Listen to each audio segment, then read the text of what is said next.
Sean. Yeah. That's funny. Well, good morning, everybody. We'll go ahead and get started. We want to make sure that we are able to give you the majority of the time with our guest today, Sean Smith. But before we get started, just a couple introductions. My name is Melissa Sadorf, and I am the superintendent of the Stanfield Elementary School District located in Pinal County, Arizona, and I serve on the ARSA Governing Board as the president. And my co-host is Sean Rickard. Sean. Good morning. I'm Sean Rickard. I'm the superintendent at the Pima Unified School District over here in Graham County. I'm the president-elect of the Arizona Rural Schools Association, and I'm very happy to see you all today. Looks like we've got a really good crowd for our conversation with Sean Smith from ADE's Accountability Division. All right, just a few housekeeping things. As always, we want this to be an interactive conversation. So if you have questions, please feel free to put them in the chat. We'll make sure that we monitor that for you.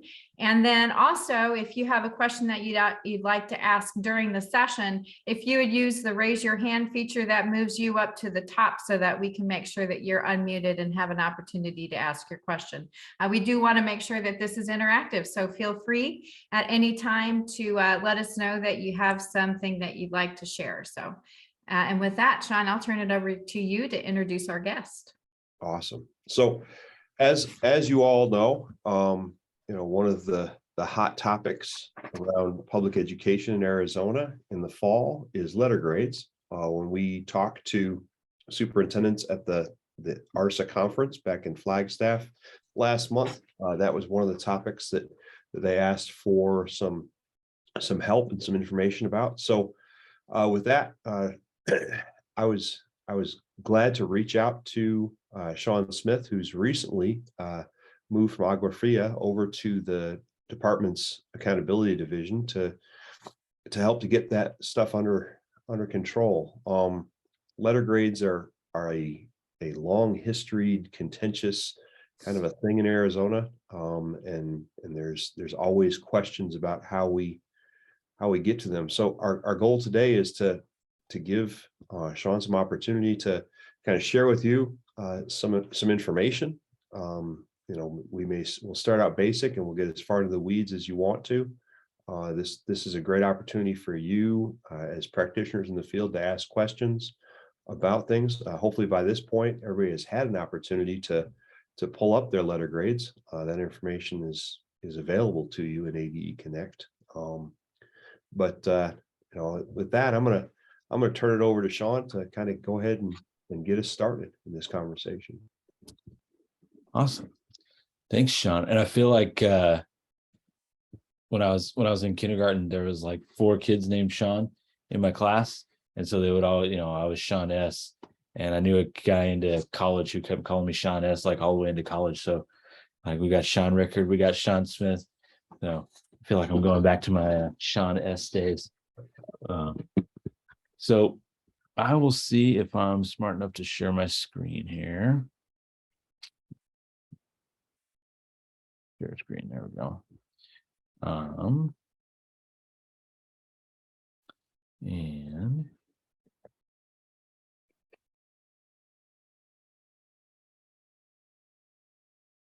oh my goodness. Apologize.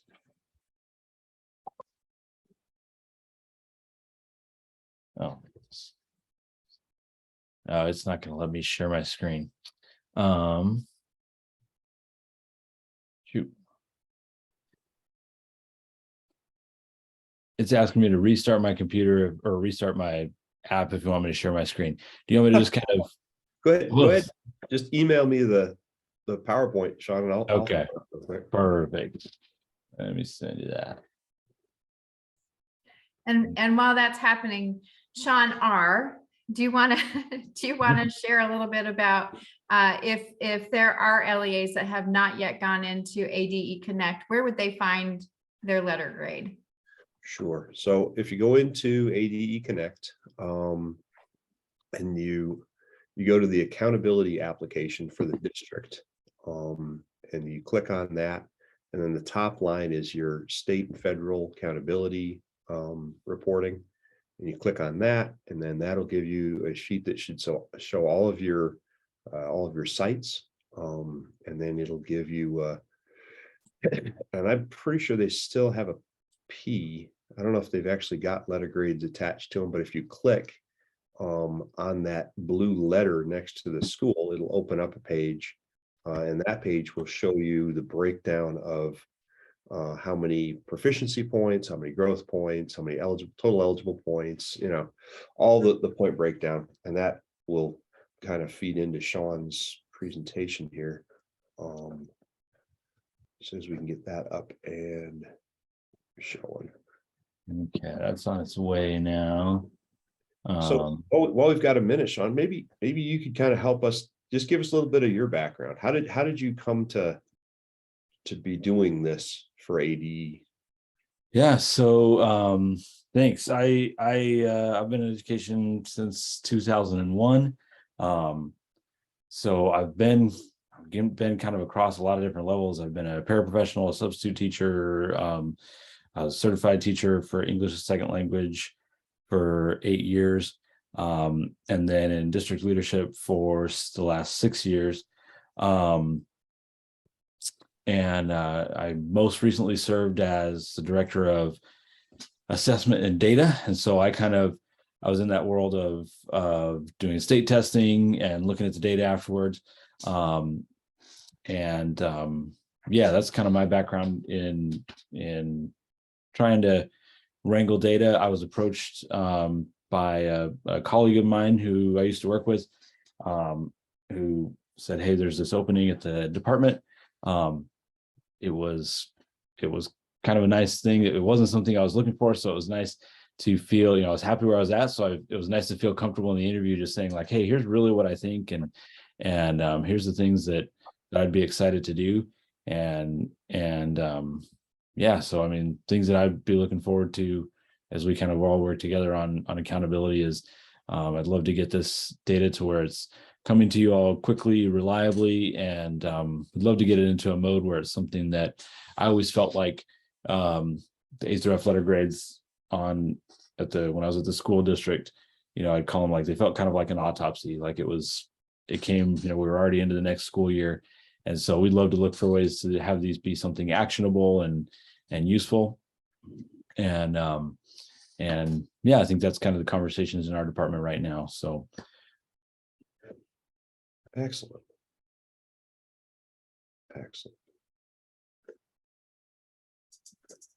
Did that come through okay for you? I think so. Let's see. You wouldn't know it by this Zoom call, but I am in general fairly technical or fairly tech savvy, but I was having trouble with my microphone. Can't get my screen sharing to work. I know. Somebody's going to come and like revoke these giant glasses I have. I mean, you're not nerdy enough to wear those. Come on. All right, let's see.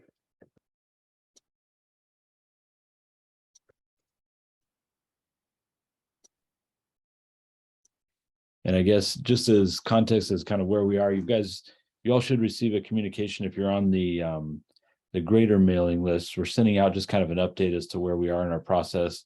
So the state board at their last meeting directed the department to deliver letter grades prior to November 1st.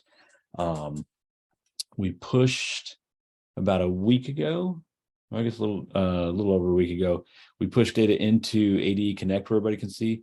And we got just tons of really, really helpful feedback, and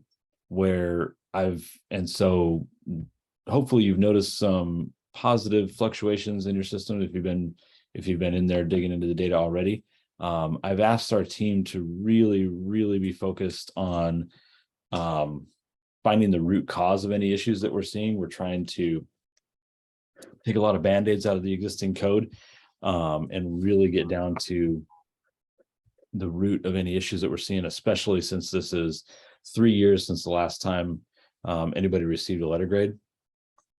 We found some kind of stuff build up in the code over the last couple of years. And so appreciate your patience as you've probably been seeing those fluctuations, but also wanted to just give a quick explanation as to why those were happening and what the kind of source of them was and what to expect. So we should be pushing completely finalized data into the application prior to Monday. So you should see those numbers kind of stabilize out and look like the final numbers that are going to generate the letter grades by that November 1st. Sean R cannot share that. So if you want to talk to what the data points that you were going to be sharing with us were, let's start the conversation so that we can get going and make sure that people have enough time to get the information and then ask you questions. That's probably perfect, and that'll be a good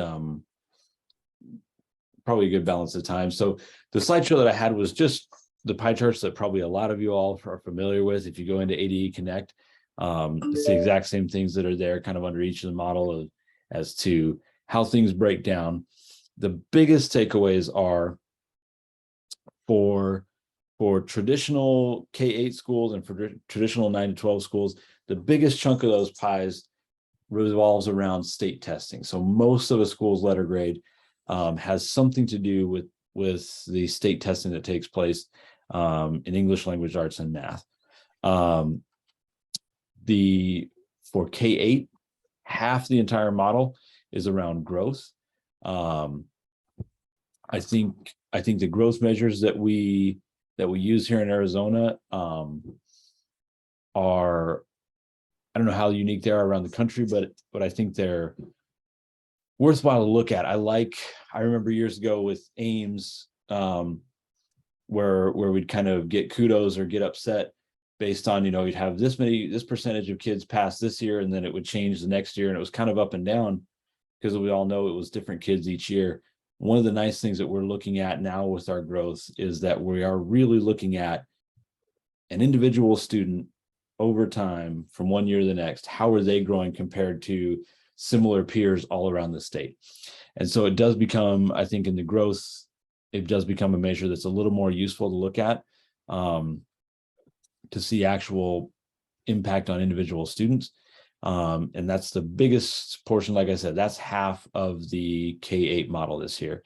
And a little bit different this year. In the past, we've normally had what we call the student growth target, as well as the student growth percentiles. The percentiles are the whole thing this year. And those are kind of like the charts they show you when you go to the doctor. It says, okay, well, here's your kid's height and weight. And, compared to all other kids that are 5-year-old male, they're in the 43rd percentile or something. So the growth percentiles work a lot like that. It's the same model that they use to kind of create those growth charts at the doctor. That's the whole. So when we're reporting back to you here with the data that you see as terms of growth, that's what we're saying is compared to all the other kids who scored the same as they did last year, how did this student and how did your groups of students grow accordingly? Did they have high growth compared to everybody else, low or medium? And so that should gives us a nice bit of comparability and kind of stability coming out of the pandemic. And then, like I said, it's focused at that student level. The other big portion for both traditional K-8 and high school is proficiency on the state test, just how many kids passed overall. When we look at that, it's slightly different than a lot of times what we normally talk about in terms of proficiency. You receive different weights of points for how proficient they were. So highly proficient receives the highest multiplier as far as points. Proficient comes next. And then you also get kids who are in level 2 of partially proficient. The only kids who don't generate points for you on proficiency are students in that lowest category of partially proficient. Consistent across all the models also is your growth for your English learner students. And I should say, I'm sorry, both growth and proficiency. That's 10% across every school accountability model that we have. And then in K-8, you've also got the acceleration/readiness component. This gets a little tricky in rural schools. Sean and I had a conversation a few weeks ago, and he pointed out, he's like, when you've got in a rural school situation where you've got smaller schools that have more specialization, this portion works kind of like a choose your own adventure option, where there are different ways to get to the total points. It's probably something we need to look at in future conversations, particularly around rural and small schools, where when you don't have all the options in the choose your own adventure, how do you make that equitable to a larger school district who may have like a lot of different ways to kind of, they can end up with more points than they need, where a small school, small district in a rural situation might be struggling to get just those total 10. I mean, where you've got 20 possible points for, so Westwood High School could be looking at 20 possible points. If they get 10, they get 100%, compared to, Superior High School. Well, this is elementary schools, but, Superior Elementary School may be looking at a possible, 10 points. If they get all 10 points, hey, they got 100%. It's a different kind of a thing. And that's not, there's some bias there that it'd be nice to see addressed. So where we were, for example, we had a program at several of our high schools where our feeder districts could bring students over from the elementary school to take high school math. It was a really easy way for those elementary schools to like increase their readiness and acceleration points. And like you were saying, Sean, that might not be available for everybody. It's like, if you're in a rural school district, you might not have those opportunities to send your kids around. So distinctions in the high school model. So we kind of touched on the K-8 heavily there. High school looks in a lot of ways very similar to what K-8 looks like. The main distinctions, the weights are going to come out different. The overall portion of the K-8 model that has to deal with state testing is 80% of the model in K-8. In high school, that shifts to half of it. The biggest portion is proficiency, how they actually performed on the test. That's 30%. And then the growth component is reduced to 20 in high school. And then we have other measures in high school. We've got the EL that stays consistent at the 10. And then you've got college and career readiness index and graduation rate at 20 each. In high school, the choose your own adventure component is kind of that college career readiness. Again, in an ideal situation, there are more points available to each kid. There's more avenues than they need to fulfill those full points. And there's different ways. Not every student needs to arrive at college and career readiness points in the same exact way. So there's different things like AP courses, passing ACT, SAT, taking career technical education classes, filling out FAFSA, taking the ASVAB. It was, I think, when I was at the school district, I think the college career readiness index was, for us, probably the most fruitful and rewarding place to look for real student opportunities. We felt like we had the most control probably over that one. Moving whole entire groups of students to different levels of proficiency for state testing could be a pretty heavy lift. But every minute kind of invested in the college career readiness thing, most of the measures were stuff we could all feel pretty good about. Like when you sat down and talked with parents and said like, hey, here's things that we're trying to do for your kids. Everybody felt pretty okay with all the measures that are on there. And it was where we found, I give the example, we found that a lot of our kids were not meeting the ABLE requirements, which is a full college readiness point for them. And the kids who were missing it most frequently were our students that came to us with bilingual abilities. So they were coming in bilingual, and they would take just the 1 credit required for graduation of a foreign language at our high school, and they'd miss that ABLE requirement for assured admissions to a university. because of all things, these bilingual students were coming up with a deficiency in a foreign language. So we were able to change some of our board policies and stuff to make it easier for them to get access to higher levels of foreign language, and then also get credit for those courses that they had competency in already. So that was one that came out, and it ended up benefiting a lot of our kids who were in that situation. But again, that's 20% of the grade, and that's kind of the choose your own adventure component. Graduation points are split in half, and you'll see a lot of the stuff, ELL, state growth, state proficiency, graduation. A lot of these have kind of a sort of proficiency growth aspect to them, like how good are you doing in general? And then also from where you were, how are you growing? So graduation looks like that as well. You can get points for having a strong graduation rate. The highest emphasis is on 4-year graduation rate. But you also get points for 5, 6, and 7-year graduation rate. Anything over 90 automatically gets full points. Excuse me.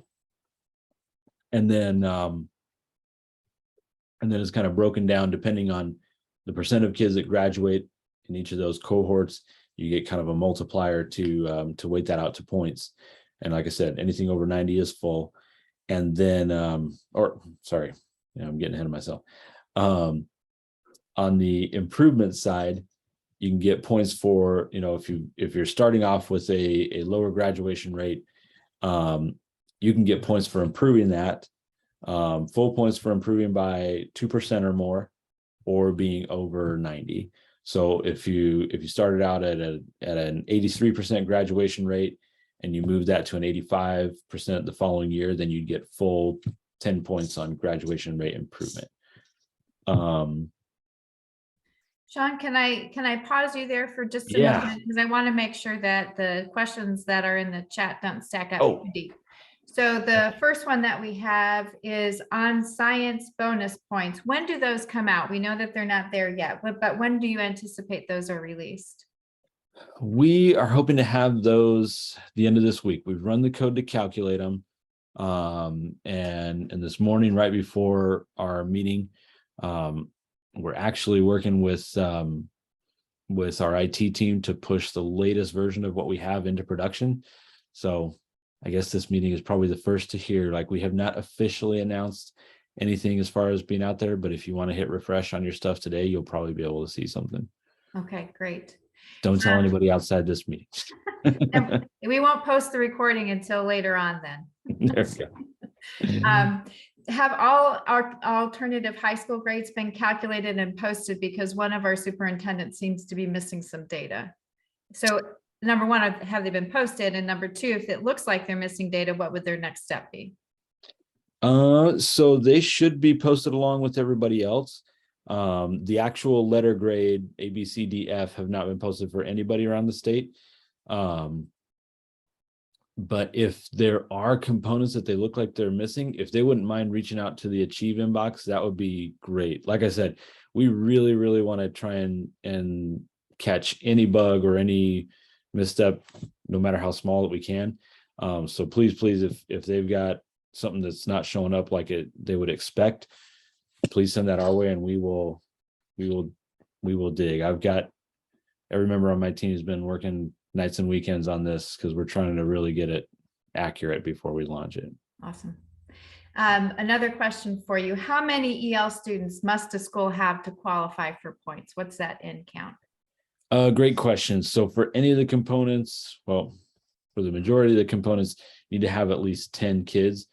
So for ELL, if you have fewer than 10 kids, you do not receive points in that category, and your total possible points drop accordingly. So you would only be eligible in that case for 90. So that way it doesn't drop your grade, it just changes your denominator. Okay. Another question for you. How many SPED inclusion? Oh, wait a minute. Let me rephrase that. How is SPED inclusion calculated? Students that are inclusion, and then is FAE 80% inclusion with And Jamie, you might need to come off of mute and make sure that I'm asking your question correctly. Yes, so is the business rules seem kind of weird. So is sped inclusion calculated by FAE students that are 80% included over your FAE total sped population? Let me follow up with you on that one. Hopefully I'll do you guys all the courtesy of when I'm not 100% sure about something, I will just say I don't know rather Okay. than give it a guess. Let me just double check. I like being able to go back to the code and make sure I'm saying exactly what the code is calculating.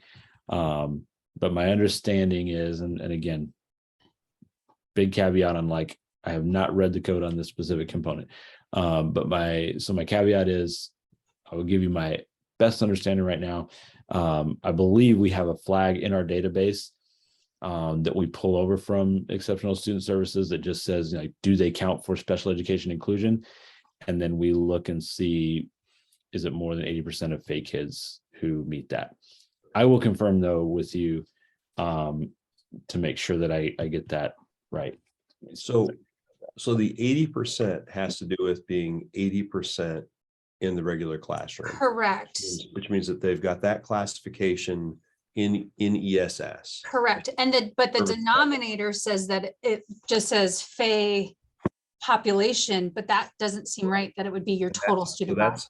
No, it's not your total student body. It's the total statewide percentage. So basically you're being compared to, so your percentage of students that are at that inclusion level is being compared to the statewide average for that inclusion level. Okay. There is on the, I wish I could share a screen, but apparently Zoom put a preferences thing in that I don't have the administrative rights to overthrow. But so yeah, there's a, and on the bottom of your one of those A to F sheets, I think it's the data sheet that's attached to that information in your accountability profile.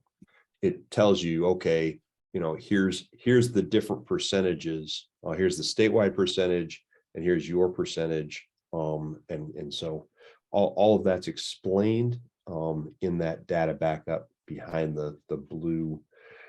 And keep in mind, there's a ton of backup information behind those profiles that you can access.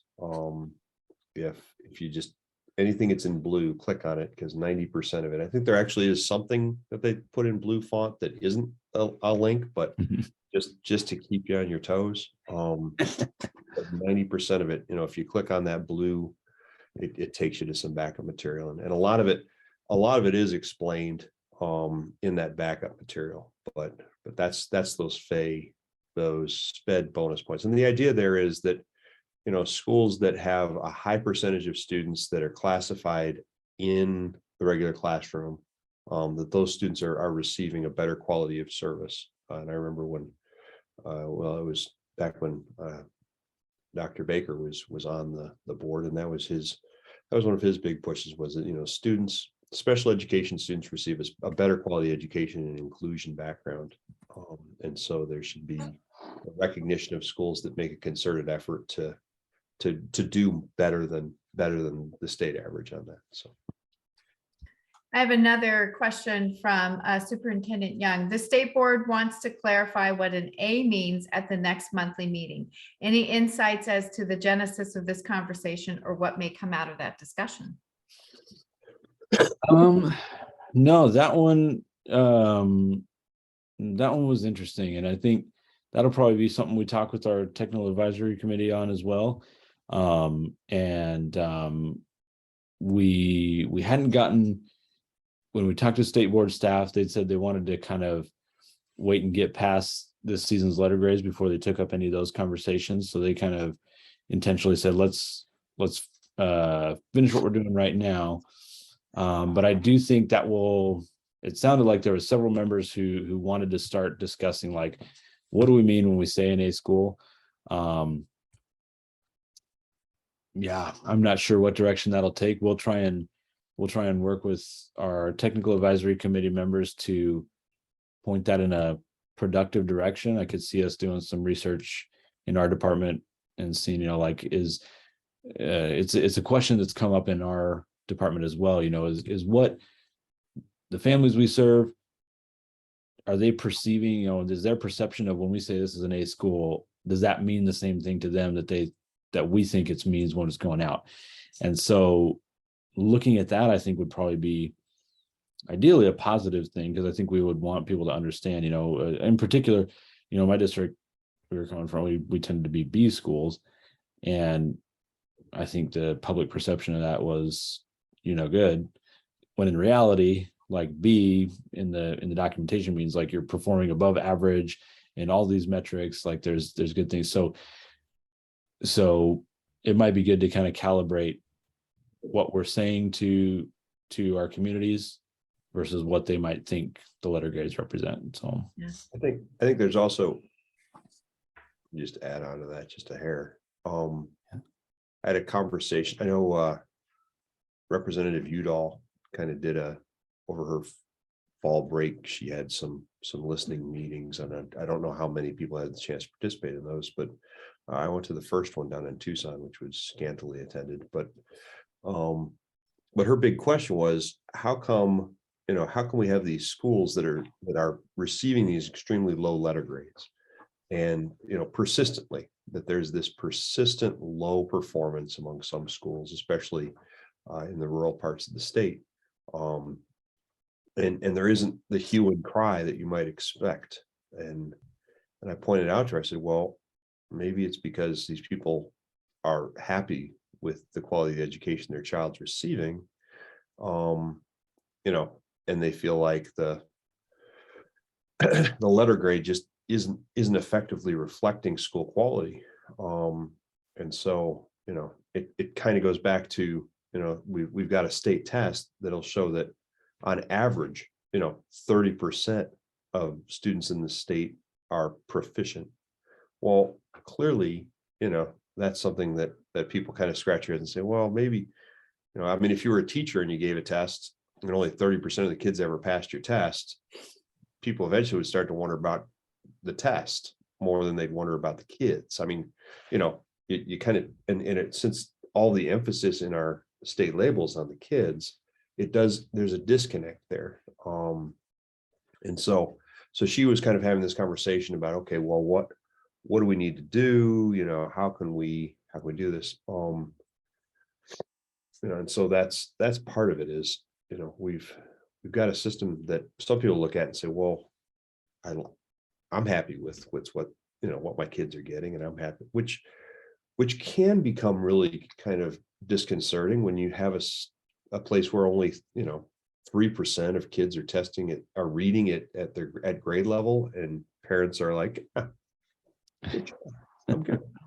I want to circle. Oh, sorry, Sean. I didn't mean to cut you off.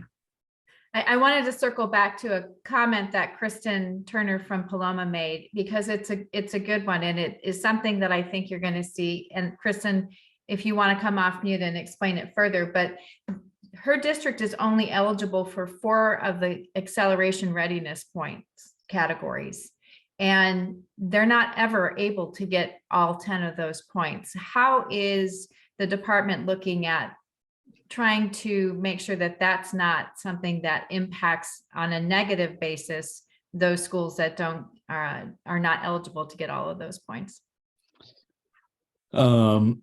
This was one, and like I said, this was one that Sean brought out to me like very soon after I started, and so I don't know we have a solution in place, but it's one I'd like to fix.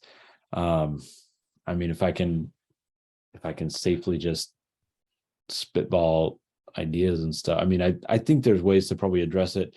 In some of the other things, we look at balancing out percentages, like we say, like, hey, what percentage of the eligible points did you get in your overall letter grade? And that might be an approach that'll work. It's been kind of rolling around in the back of my head as far as how to make it work. In particular, like you said, a lot of schools aren't even eligible for the full points. I really, so, and I'll say this again with the caveat that we're in an interesting position. We try and give good advice and inform the decisions that the State Board of Education will end up making. And so there are just, I think there's a few places in the system where we could make some small adjustments that would make it a little bit more fair without hurting anybody else. So, I mean, I guess as we're turning towards new business rules coming into the next year and processing the next round, we like to get feedback. For me, like I was coming from a high school only district in the city, and the amount of thought I'd given to rural impacts on acceleration readiness was zero until Sean had mentioned that. So I appreciate different perspectives and people reaching out and saying like, hey, have you ever thought about this? Because we would like it to work well for everybody. Kristen, you want to jump in and say a couple of things, and then from you, I'll turn it over to Peter. And Peter, once she's done, feel free to unmute and ask your question. Sure. Yes. I would like to say too that when they were coming out with the A through F letter grade formula, I don't know how many years ago, I remember I advocated for at least the 10 students because it used to be 20. And we were barely eligible for any points at that time when it was 20. So lowering it to 10 really did help us, but I don't know how meaningful that might be in other districts. Like I get that it's not necessarily an adequate comparison. I do think it could use some work, maybe the percent eligible. I even said at one point, can't we just put NA for all the ones that we're not eligible for, so that anyone looking knows that it's not that we're not getting those points, but we're not even eligible for them to begin with.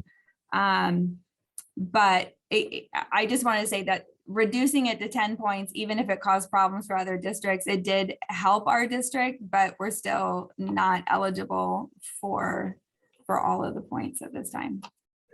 And I would just add to that. I mean, this is an issue with the accountability system that many of us recognized back when the ad hoc committee was first. The goal here was to come up with another measure, because ESSA, right? ESSA, Every Student Succeeds Act. Okay.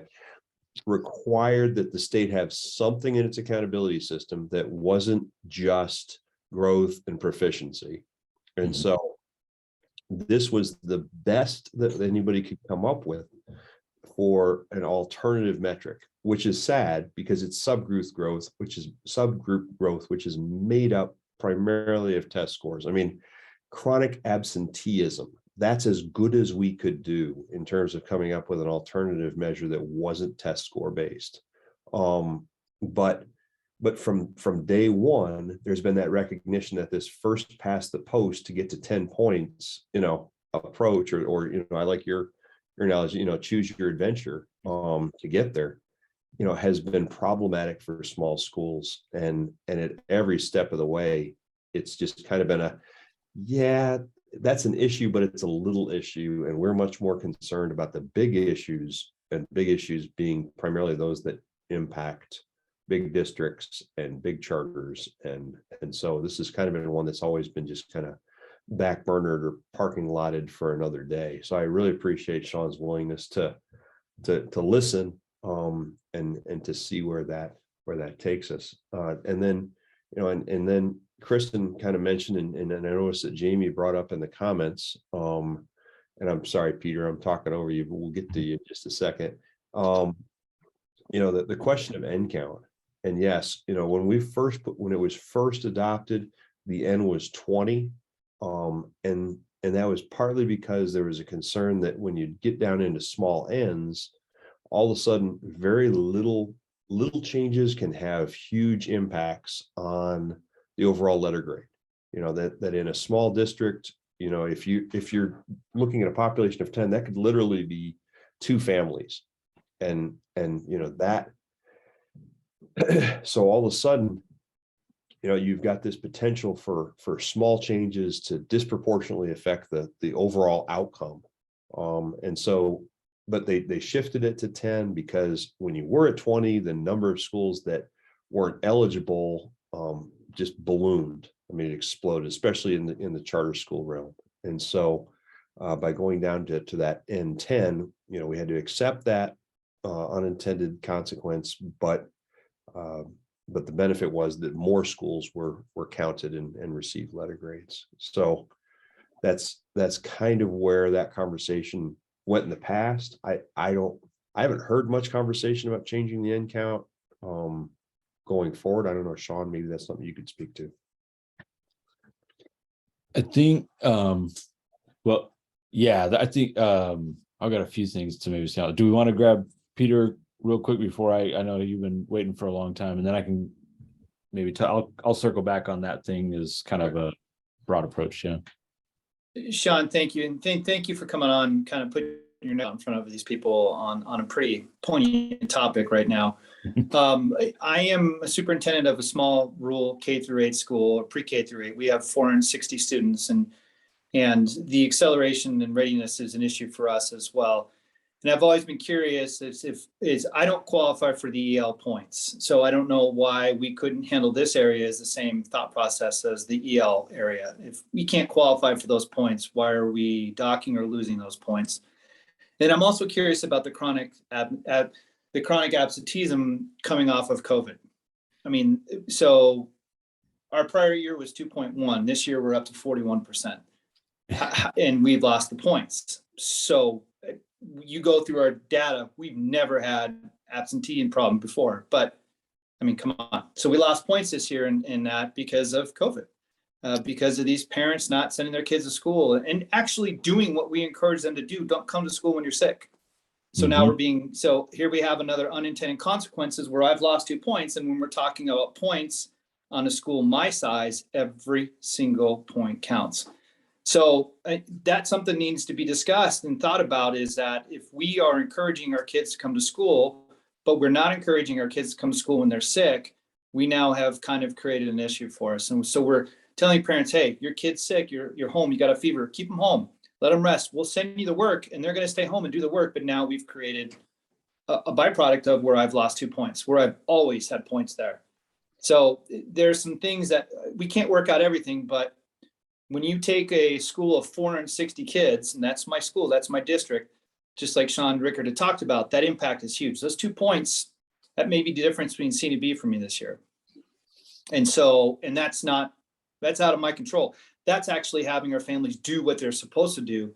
We're open, we're bringing them to school, we're doing what we need to do, but yet we're asking you to stay home when you're sick. And now here we are stuck with that. So just something that, and Sean, you'd even mentioned yourself that, and that's why we have the ARSA, is that the rural schools just aren't thought about. And the effect when you take a urban district, these things kind of tend to wash themselves out, not in the school of our size, where that impact is huge. So I hope that moving forward, accountability can take into thought process those rural schools and where the end count changing from 20 to 10, those are all huge impacts for us. And this one right now, chronic absenteeism, is maybe the difference between a C and B. And not a single parent is going to care about that. They're going to care about the C versus the B. And we've always been a B school. So something to, think about moving forward. I appreciate that a lot. And yeah, what you're describing, it sounds like it would have been the same impact we had if our high schools were getting points based on how much better our discipline got pre and after COVID. It's like, yeah, 2019, 2020 was perfect. Nobody got any discipline problems, and it increased 500% because kids were back at school. And it's an issue I'm really sensitive to. And I think that we've got a really great opportunity going forward. So as an illustration, in my school district, the last time we got letter grades, we had a cohort of kids, and 2019 was the year that we had the subgroup improvement thing. So like Sean mentioned, that's kind of how the acceleration readiness works and all those measures. And it was a change in one student who'd enrolled, or something happened in our denominator. I can't remember, went up or went down, or went up one or down one in a small group of kids from one year to the next. And the same number of kids graduated in that cohort, but we had one more in our denominator. And that changed our graduation rate for that cohort by 0.8/10,000%, which meant we dropped. And that one thing was the 0.1% that would have taken us over to an A. And so that was something, even in this year, like you'll notice when we proposed the new standard deviation cuts, that was one thing I told my team is like, we're joking ourselves if we think we can measure the difference in quality of education to 0.8/10,000%, that's a fiction. And the reason I'm optimistic about it going forward is, one, it's something that is a frustration that I've really lived with. And I come from, I've been telling my team, as they've been getting tired and I've been pushing on, like, we've got to find all these inconsistencies and eliminate them. I've reminded them, like, hey guys, this is what we do. And I said, the district I'm coming from, we're going to issue these letter grades, and a week later, people are going to go vote on whether to approve, support a bond and an override measure in that district. And like Peter was saying, they're not going to care about any good things that we did during COVID. If we drop a letter grade from a B to a C, that's going to make a difference in the way that our community is willing to support those schools. I'm optimistic going forward, like I said, because it is something I'm familiar with, but also I think we're in a really great spot to kind of make those changes. As I've kind of looked back at the history and the good work that's been done in this accountability system beforehand, I think we're kind of turning a corner. A lot of the work, as I've looked through the code and the processes and everything, it seems like a lot of the work initially was kind of that mathematical and validity work to see, like, what kind of measures work, kind of like Sean talked about. What can we even put in here that's not a testing and growth measure, trying to find something that has some statistical validity to it. We've got a lot of things that are pretty solid, but now I feel like, so the people that we're bringing onto our team right now are coming from a data science and computer programming background, because I feel like a lot of this is just optimizing flexibility in the code so that we don't do things like we can build in flexibility that says, hey, in this case, if they don't qualify for all these points, just divide it by another number. Those are kind of things that we can, as I look at the code right now, it's, and you guys are all familiar with kind of the timelines, like a lot of it is just about like hard programming in specific cases. And that has become prohibitive to code in a lot of specific cases. As we're bringing in people with the computer science background, it becomes less prohibitive for us to entertain like different things like, hey, we can build one system that the code can handle different criteria for different measures. So now that we have that capability, I'm excited to have the conversations with everybody and say, like, what are the needs of, where do we need some flexibility in the system? And then I think we can reasonably present that to the state board and say, hey, we can adopt this without hurting anybody. I mean, for example, one that we saw right out of the gate this year was in our discussions, in the past, we had to kind of pick, like, were we going to set cut scores based on standard deviation, or we were going to set them based on prior year? And it was so prohibitive to write that in the code that you had to pick one for everybody. When we looked at things this year, it was real clear that the standard deviation approach was going to work better for high school. Prior year was going to work better for K through 8. And based on what my team was able to do, the state board said, hey, could we do that? We're like, yeah, we can deliver that. There's just a few little things like that it's funny how simple they could be, but could have big impacts. I mean, that changed, that one little change, being able to do that probably made the difference between 30, 40 high schools making the cut to an A versus a B. So we'll continue looking for stuff like that. Cole, do you want to come off mute and make your comment? Yeah, I guess for me, Mojave Valley Elementary School District is that we're always chasing the threshold when it comes to current year versus prior year. So we're strategically, we look at each one of our demographic subgroups. We look at chronic absenteeism. We'll look at those that pass the third grade reading piece. And then we get to these great percentages, but we know that this is a non-win situation in regards to, we have to pick and choose. I wish there was a threshold that at the state level, if you make it to this threshold, then you get the points. But if you dip, like if I have 8% of my chronic absenteeism and I have to beat that the following year, I know that's not the points I'm focusing on. I'm focusing on some different demographic groups. So I have to strategically prioritize where I'm going to get points. And even though we did great there, I know I'm not going to beat that. So it's just it's a frustrating data game. I agree with that 100%. That's one of the things I like about and that's another one where we might be able to just put something in to allow that flexibility. It's one of the things I like about the graduation rate improvement. Like you said, it's like, if you cross that threshold, you're okay. The example I gave with our graduation subgroup thing, I mean, it was crazy. Our dropout rate in that area was like, I think we were at 0.1% dropout rate. And it went down by 10 thousandths of a percent. And I was like, you got to be kidding me. Like, if you're a parent, you would want your kid going to that school. They're much better. I mean, for that demographic, the dropout rate around the state was like 6 or 7%. And for us, it was 0.1. It's like, we're doing you a service, and this is the area that we're getting dinged on. Like, this is the area where we're actually getting dinged on. I think, like I said, I think it's a lot of those things are just, we can build systems in place. I think we have the time and space now to get feedback. We don't have to figure out so much what we're going to do, but now we should be able to be in and fine tune those kind of things like that. So, and again, I can't thank you enough for bringing that to my attention. And please, anything like this, if you guys can send in to us as feedback, we'll probably be sending out surveys as well. But there's pieces like that where I know for a fact, like I said, my perspective coming from high school only in a city, there's stuff like that I wouldn't have even thought of.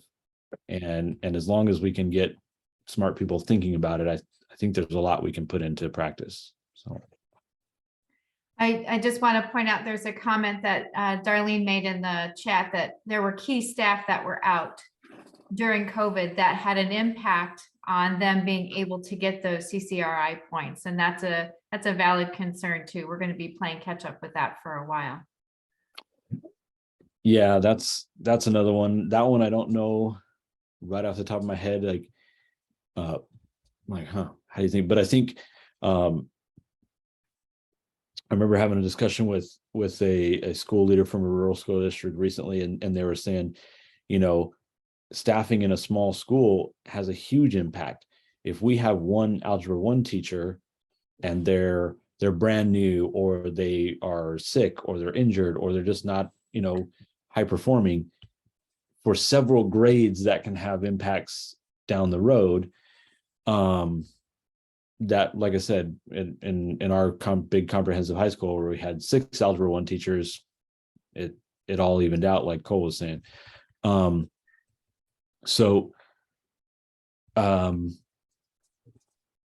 don't know. It's one I want to continue to think about. And again, hopefully I don't sound like I'm the politician who's promising like chocolate milk coming out of the water fountains and stuff.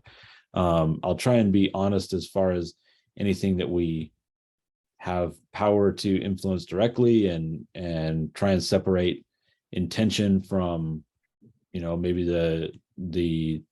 the hurdles that we got to get through to get there. But I can say that we are very interested and committed to.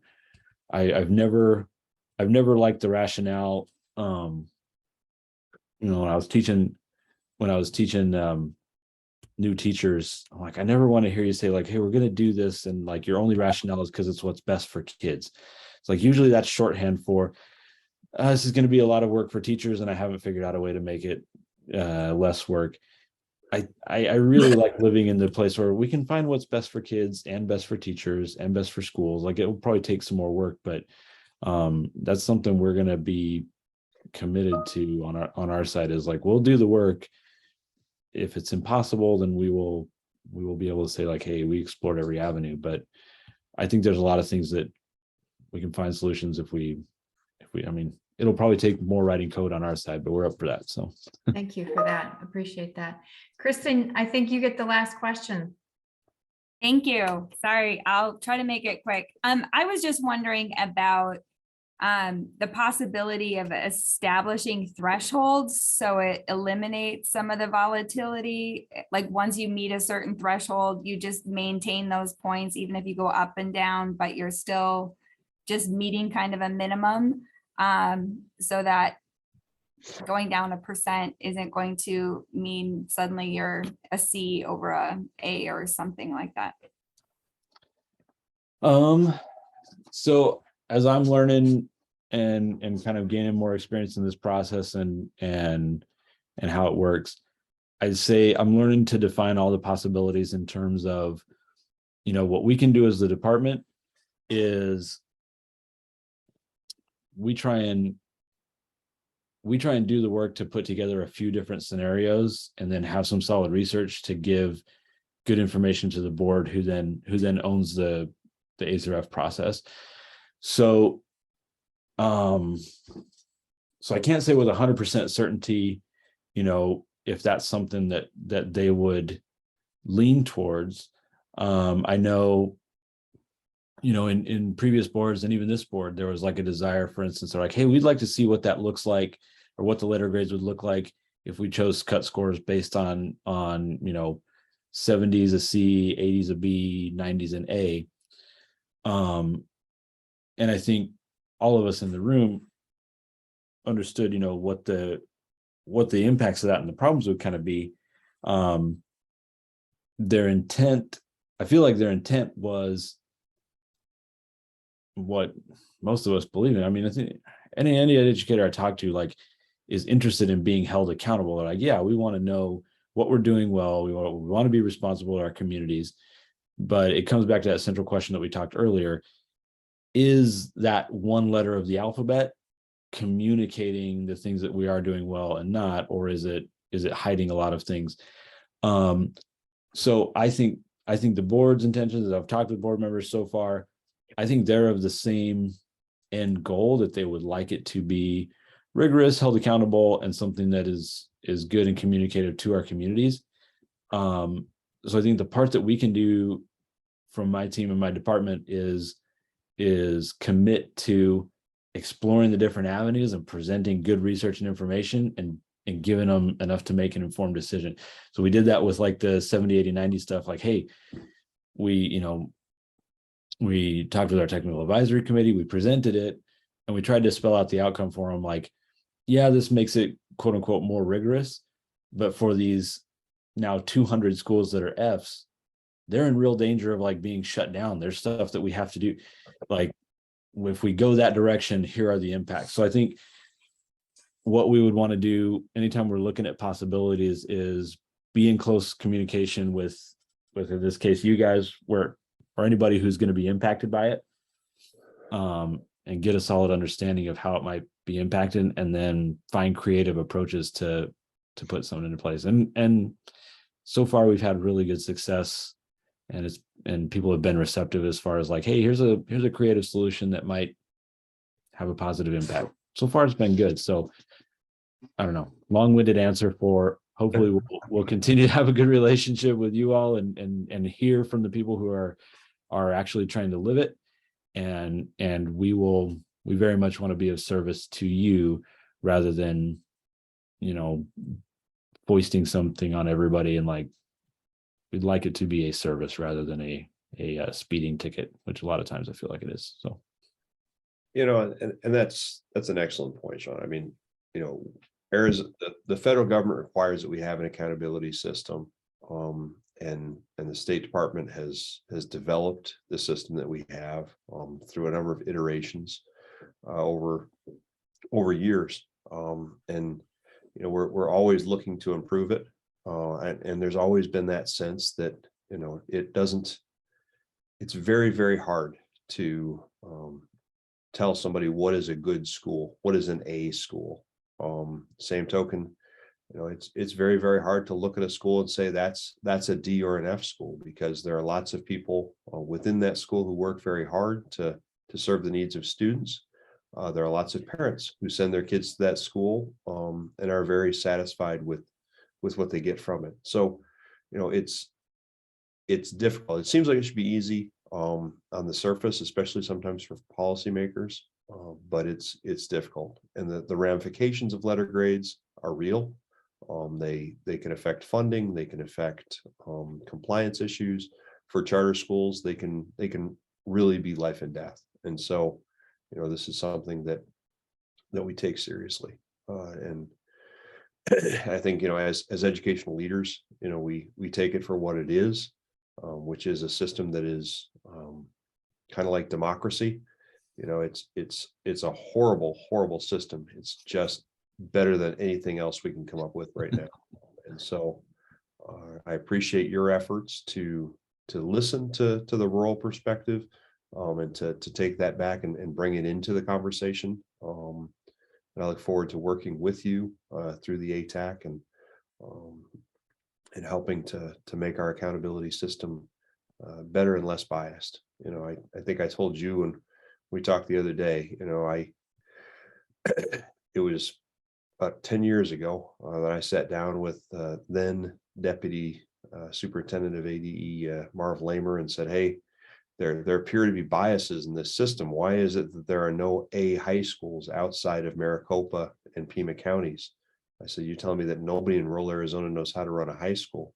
And Dr. Lamer looked at me and says, well, there may be some unintended, you know, biases in the system that are making it harder for rural schools to get up to the bar. That there's definitely conversations that need to be happening. And here we are, you know, a decade later, still pursuing those conversations, still looking for ways to make sure that rural schools are graded in a way that's as fair as possible, and maybe even someday find a system that's valid.